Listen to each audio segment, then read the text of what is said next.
নজর রাখবো পরবর্তী সংবাদে।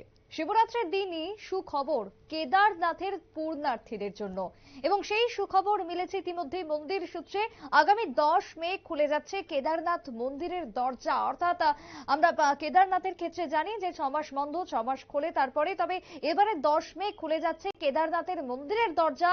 9ই মে সকাল 7টায় খুলবে ভক্তদের জন্য দরজা। যারা এই মুহূর্তে প্ল্যানিং এ রয়েছেন কেদারনাথ যাত্রার, তাদের জন্য এক প্রকার সুখবর। কথা বলবো সাংবাদিক অঞ্জন শুকুল জুড়ে গেছেন টেলিফোন লাইনে। অঞ্জনদা, কেদারনাথের ক্ষেত্রে কি জানানো হচ্ছে পূর্ণার্থীদের উদ্দেশ্যে?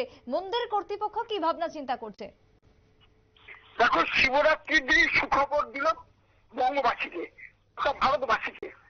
আগামী 10ই মে অর্থাৎ অক্ষয় তৃতীয়ার দিন খুলে যাচ্ছে কেদারনাথ মন্দিরের দরজা।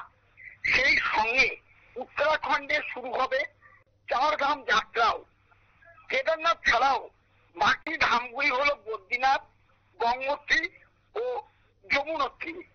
কড়া নিরাপত্তায় এবার 4 ধাম যাত্রা শুরু হতে চলেছে বলে জানিয়েছে উত্তরাখণ্ড সরকার। প্রতি বছর শিবরাত্রির দিন কেদারনাথ মন্দিরের দরজা খোলার দিনক্ষণ ঘোষণা করে মন্দির কমিটি। সেই রীতি মেনে আগামী 10ই মে সকাল 7টায় কেদারনাথ মন্দিরের দরজা ভক্তদের জন্য খুলে দেওয়ার কথা ঘোষণা করলো কেদারনাথ বদ্রীনাথ মন্দির কমিটির সভাপতি অজেন্দ্র অজয়। তিনি বলে, মুখ্যমন্ত্রী পুষ্কর সিং ধামি, সরকারি আধিকারিক ও মন্দির কমিটির মধ্যে একবারে বৈঠক হয়েছে। পুণ্যার্থীদের নিরাপত্তা সহ যাবতীয় ব্যবস্থা করা হবে বলে জানানো হয়েছে। একেবারে। এবং সেই জায়গাতে আগাম কি কোনো প্রস্তুতি রাখা হচ্ছে এখন এই মুহূর্তে? সেখানকার কি পরিস্থিতি রয়েছে?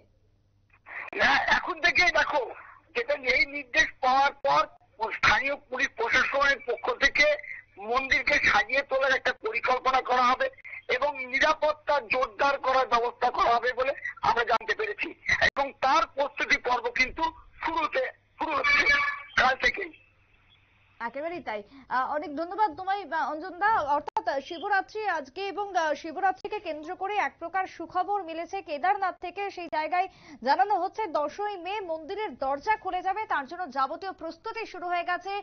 যারা পূর্ণার্থীরা রয়েছেন গোটা ভারতের, তারা প্রত্যেকেই রেডি হচ্ছেন এবার কেদারনাথ দর্শনে যাবার জন্য, কারণ তার জন্য প্রস্তুতি যেরকম চলছে মন্দিরের পক্ষ থেকে, নিরাপত্তারও ব্যবস্থা করা হয়েছে যথাযথভাবে, যেমনটা আমাদের সাংবাদিক অঞ্জন শুকুল জানালেন। ছোট্ট একটা বিরতির পর ফিরে আসবো, সঙ্গে থাকুন।